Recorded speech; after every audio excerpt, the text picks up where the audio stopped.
স্বয়ং পরমেশ্বর ভগবান শ্রীকৃষ্ণ বলেন, এই পূর্ণ পবিত্র রাতে বালিশের নিচে এই জিনিসটি রেখে ঘুমালে সেই ব্যক্তি রাতারাতি কোটিপতি হয়ে ওঠে। এছাড়াও এই পূর্ণ পবিত্র রাতে যে ব্যক্তি এই শব্দ মুখে আনে সেই ব্যক্তির জীবনে দারিদ্রতা কখনো আসে না। ঠিক তেমনি এই দিন সিঁদুরে সামান্য এই জিনিসটি মিশিয়ে রাখলেই তার স্বামী বড়লোক হয়ে যায়। তাই ভক্তি মনে বন্ধুরা আপনারা ভিডিওটিতে একটি লাইক করে কমেন্টে আপনারা বলুন জয় জগন্নাথ। নাম্বার 1, বন্ধুরা এই শুভ দিনে আপনারা সন্ধ্যাবেলায় ভুলেও ঘুমাবেন না, বরং সন্ধ্যা হবার আগেই আপনাদের বাড়ির উঠান ও বাড়ি ঘর দোয়ার ভালো করে পরিষ্কার পরিচ্ছন্ন করে ফেলুন, কারণ এই দিনে বহু দেবদেবী আমাদের বাড়িতে আসেন। নাম্বার 2, বন্ধুরা এই দিনে আপনারা পারলে অবশ্যই বাড়িতে গঙ্গা জল ছড়িয়ে দিন, কারণ বন্ধুরা এই দিনে বাড়িতে গঙ্গা জল ছড়ালে মহাপুণ্য প্রাপ্তি হয়, এতে আপনাদের সকল দুর্ভাগ্য নাশ হয়ে যাবে। নাম্বার 3, বন্ধুরা এই পূর্ণ পবিত্র দিনে প্রভুকে তুলসী পাতা, তুলসী মালা, গোলাপের মালা বা পদ্ম ফুল পরমেশ্বর ভগবানের চরণে দিয়ে নিজের মনোবাসনা বললে তা সুনিশ্চিতভাবে পূর্ণ হয়ে যায়। এবং সাথেই বন্ধুরা অবশ্যই আপনারা তুলসী মঞ্জুরি এবং একটি গোটা ফল ভগবানকে নিবেদন করতে একদম ভুলবেন না। এবং যদি বন্ধুরা আপনারা পারেন তাহলে আপনাদের সাধ্য ও সামর্থ্য অনুযায়ী ভগবানকে ভোগ নিবেদন করতে পারেন। এবং এই দিনে বন্ধুরা আপনারা বাড়িতে একটি প্রদীপ অবশ্যই জ্বালান এবং তুলসী তলায় বন্ধুরা আপনারা প্রদীপ নিবেদন করতে একদম ভুলবেন না। নাম্বার 4, বন্ধুরা এই দিন যেহেতু অত্যন্ত শুভ, তাই এই দিনে যে কোনো ধরনের শুভ কার্য আপনারা করতে পারেন। এছাড়াও এই শুভ দিনে বন্ধুরা আপনারা ময়ূরের পালক, তামা বা পিতলের কোনো ঠাকুরের বাসন, মানি প্ল্যান্ট অথবা ভগবানের যে কোনো মূর্তি এই দিনে আপনারা বাড়িতে কিনে আনতে পারেন। এবং সব থেকে গুরুত্বপূর্ণ বিষয় হচ্ছে বন্ধুরা যে এই দিনে 11টি তুলসী পাতা প্রভুর চরণে কিন্তু আপনারা নিবেদন করতে ভুলবেন না। বন্ধুরা এই পূর্ণ পবিত্র দিনে বন্ধুরা আমাদের বাড়িতে একটি 1 টাকার কয়েন মা লক্ষ্মীর চরণে রাখতে হয়। এর ফলে স্বয়ং মা লক্ষ্মী সারা বছর আমাদের বাড়িতে আর্থিক সচ্ছলতা বজায় রাখে।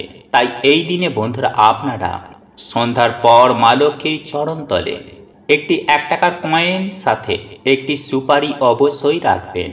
এতে সারা বছর মা লক্ষ্মী ও ভগবান বিষ্ণুর কৃপা হবে। নাম্বার 7, বন্ধুরা এই পূর্ণ পবিত্র রাত্রিকালে 2টি তুলসী পত্র বালিশের তলায় রেখে আপনারা তারপর ঘুমান। এবং পরের দিন আপনারা সকালেই ঘুম থেকে ওঠার পর একটি তুলসী পাতা নিয়ে একটি কৌটোর মধ্যে ভরে আপনারা তা রেখে দিন। এবং অপর তুলসী পাতাটি আপনারা কোনো জলাশয়ে গিয়ে তারপর তা ভাসিয়ে দিন। এতে আপনাদের অনিদ্রা বা বাজে স্বপ্ন আসা, দুর্ভাগ্য, দারিদ্রতা নাশ হয়ে যাবে। তাই পরমেশ্বর ভগবান শ্রীকৃষ্ণ অর্জুনকে বলছেন, পার সকল ধর্ম পরিত্যাগ করে তুমি আমার শরণে এসো, আমি তোমার সকল পাপ থেকে মুক্ত করে এই জন্ম মৃত্যুর চক্র থেকে চিরতরে মুক্তি দেব। তাই বন্ধুরা আজকের দিনে যদি আপনারা পারেন আজ রাতে আপনারা ঘুমানোর আগে অবশ্যই এই বিশেষ মন্ত্রটি 3 বার মুখে আনুন। কারণ বন্ধুরা আজকের দিনে যে ব্যক্তি এই মন্ত্রটি একবারও উচ্চারণ করতে পারে তাহলে তার জীবন থেকে বন্ধুরা বহু গুণ পাপের নাশ হয়, ফলে তার জীবনে আবার সৌভাগ্যের উদয় হয়। হ্যাঁ বন্ধুরা, যেমন হিরে কাদায় পড়ে গেলে তার উজ্জ্বলতা ঢেকে যায়, ঠিক তেমনই বন্ধুরা আমাদের জন্ম জন্মের কর্মের ফলে আমাদের আত্মার পবিত্রতাও এই কর্ম বন্ধনে ঢেকে যায়। আর এরই ফলে আমাদের জীবনে নেমে আসে চরম ভয়ঙ্কর দুর্ভাগ্য, অর্থকষ্ট, দারিদ্রতা, রোগ ব্যাধি, নানান সব বাধা বিপত্তি। তাই বন্ধুরা আজ এই পূর্ণ পবিত্র রাতে অবশ্যই এই মন্ত্রটি যদি উচ্চারণ করতে পারেন তাহলে বন্ধুরা আপনাদের জীবন থেকে দুর্ভাগ্য, অর্থকষ্ট, রোগ ব্যাধি তো দূর হবেই, সেই সঙ্গে আপনার জীবন থেকে নানান রকম বাধা বিপত্তিও এতেই নাশ হয়ে যাবে। পিতৃদোষ, গ্রহদোষ, বাস্তুদোষ এই সব কিছু থেকেই বন্ধুরা আপনারা মুক্তি পাবেন। তাই এর জন্যই বন্ধুরা আপনারা আজ রাতে একটি প্রদীপ আপনারা বাড়িতে জ্বালাবেন। বাড়িতে বিভিন্ন দেবদেবীরা আসতে শুরু করে, ফলে যদি বন্ধুরা আপনাদের বাড়িতে নেগেটিভ কোনো আত্মা বা যদি কোনো নেগেটিভিটি থাকে, তাহলে এই বিভিন্ন দেবদেবীর আগমনে তারা বাড়ি ত্যাগ করবে। ফলে যে কারণে আপনাদের বাড়িতে বিভিন্ন রকমের ঝগড়া ঝামেলা হচ্ছে, বা যার জন্য আপনাদের বাড়িতে কোনো রকমের আয় উন্নতি হচ্ছিল না, তা থেকে ধীরে ধীরে বন্ধুরা আপনারা মুক্তি পাবেন এবং আপনাদের বাড়িতে আবার সুখ শান্তি সমৃদ্ধির আগমন ঘটবে। তাই এর জন্যই বন্ধুরা আপনারা আজ রাতে একটি সংকল্প নিয়ে বাড়িতে একটি প্রদীপ ধরাবেন। প্রদীপটি যদি ঘিয়ের হয় তাহলে সেটা খুবই ভালো। তাই বন্ধুরা আপনারা সংকল্প নেবেন, হে প্রভু, হে জগতের না প্রভু, তোমার সন্তান তোমায় একটি আজ প্রদীপ দান করছে। প্রভু তুমি আমার এই প্রদীপটি গ্রহণ করে তোমার এই সন্তানকে তুমি আশীর্বাদ প্রদান করো। প্রভু আমরা না জেনে বুঝে যে সকল পাপ কার্য করে ফেলেছি, সেই পাপ থেকে প্রভু তুমি আমাদের মুক্ত করো। এরপর বন্ধুরা আপনাদের মনে যে সকল ইচ্ছা রয়েছে বা মনস্কামনা মনোবাসনা রয়েছে তা প্রভুকে জানান। আর হ্যাঁ বন্ধুরা, এই কার্যটি কিন্তু আপনারা পরিষ্কার পরিচ্ছন্ন জামা কাপড় পরে বা ধোয়া জামা কাপড় পরে তারপরেই করবেন। এবং আপনারা যদি চরম ভয়ঙ্কর আর্থিক সংকটের মধ্যে থাকেন, তাহলে আজ এই পূর্ণ পবিত্র রাতে এক কৌটো সিঁদুরের মধ্যে শ্বেত চন্দনকে গুঁড়ো করে সেই চন্দন গুঁড়ো সামান্য একটুখানি সিঁদুরের সাথে মিশিয়ে নেবেন। এবং এই চন্দন মেশানো সিঁদুর আপনারা যখন কাজে যাবেন বা কোনো শুভ কাজে যাবেন, তখন এই চন্দন মেশানো সিঁদুরের তিলক অবশ্যই কাটবেন। বন্ধুরা এই উপায় বা ক্রিয়াটি নারী পুরুষ উভয়ই করতে পারেন। স্বয়ং পরমেশ্বর ভগবান শ্রীকৃষ্ণ বলেন এই উপায়টি করলে নাকি পরিবারে প্রচুর আয় উন্নতি ঘটে। তাই আজকের পূর্ণ পবিত্র রাতে এই উপায়টি করতে একদম ভুলবেন না। বন্ধুরা আজ রাতে এক চিমটি লবণ নিয়ে চুপচাপ একটি লাল কাপড়ের মধ্যে মুড়ে রেখে দিন বাড়ির এই স্থানে। আর দেখুন এর চমৎকার। হ্যাঁ বন্ধুরা আপনারা একেবারে ঠিকই শুনেছেন। আজ আপনারা যদি এই উপায় বা ক্রিয়াটি করতে পারেন, তাহলে আপনার জীবনে সুখ শান্তি সমৃদ্ধি সমস্ত কিছুই বজায় থাকবে। হ্যাঁ বন্ধুরা আপনাদের জীবনে সমস্ত সমস্যার সমাধান হয়ে যাবে। বিশেষ করে টাকা পয়সা সম্পর্কিত সমস্ত সমস্যারই সুনিশ্চিতভাবে সমাধান হয়ে যাবে। বন্ধুরা এই লবণ বা নুন আমাদের প্রত্যেকটি বাড়িতেই রয়েছে। এই লবণ রান্নার স্বাদ বৃদ্ধির পাশাপাশি জীবনের সমস্ত সমস্যার সমাধানে এই লবণ বা নুন অত্যন্ত কার্যকরী। বন্ধুরা আপনার রান্নাঘরে লবণ যদি কোনো প্লাস্টিকের কৌটোর মধ্যে থাকে, তাহলে জানবেন যে এই লবণ আপনার সংসারে খারাপ প্রভাব বহন করছে। আর যদি কোনো স্টিল বা লোহার কৌটোর মধ্যে এই নুন বা লবণকে রাখেন, তাহলে আপনারা এটুকু নিশ্চিত হয়ে যান যে আপনার গৃহে চরম ভয়ঙ্কর দারিদ্রতা নেমে আসতে চলেছে। তাই তো বলি বন্ধুরা, শাস্ত্র মতে এই নুন বা লবণকে কাঁচের কৌটো বা বয়নের মধ্যেই রাখা উচিত। বন্ধুরা জ্যোতিষ শাস্ত্র মতে হাত থেকে লবণ পড়ে যাওয়া এটা একেবারেই শুভ নয়, কারণ এতে চন্দ্র এবং শুক্র আপনার জন্মছকে দুর্বল হয়ে যায়, যার ফলস্বরূপ আপনার জীবনে নেমে আসতে পারে চরম সর্বনাশ। তাহলে বন্ধুরা আমি আশা করব আপনারা নিশ্চয়ই বুঝতে পেরেছেন যে এই নুন বা লবণ আমাদের মানব জীবনে কতটা গুরুত্বপূর্ণ ভূমিকা পালন করে। বন্ধুরা এই নুন বা লবণের একদিকে যেমন সঠিক ব্যবহারে আপনাকে ভিখারি থেকে বড় লোক করে তুলতে পারে, ঠিক তেমনি এই নুন বা লবণের ব্যবহারে সামান্য মাত্রায় ভুল ত্রুটি হয়, তাহলে আপনি রাজা থেকে পথের ভিখারি হয়ে যেতে পারেন। তাই বন্ধুরা আপনারা যদি বিশ্বাস সহকারে নুন বা লবণ দিয়ে আজ আমি আপনাদের যে উপায় বা ক্রিয়াটির কথা বলবো সেটি যদি আপনারা করতে পারেন, তাহলে বাড়ি থেকে ঝগড়া কলহ অশান্তি সেই সঙ্গে আপনার বাস্তু দোষ যেমন সুনিশ্চিতভাবে সম্পূর্ণভাবেই নির্মূল হয়ে যাবে, ঠিক তেমনি আপনার সংসারে সুখ শান্তি এবং ধন সম্পদে পরিপূর্ণ হয়ে উঠবে। তাই তো বলি বন্ধুরা নুন বা লবণের এই উপায় বা টোটকাটি অবশ্যই পালন করুন। বন্ধুরা আজ রাতের বেলায় ঘুমাতে যাওয়ার আগে শুদ্ধ বস্ত্র পরিধান করে এক চিমটি লবণ আপনারা একটি লাল কাপড়ের মধ্যে ভালো করে বেঁধে নেবেন এবং সেটিকে একটি কালো সুতো দিয়ে টাঙিয়ে দেবেন আপনার বাড়ির সদর দরজার ওপরে।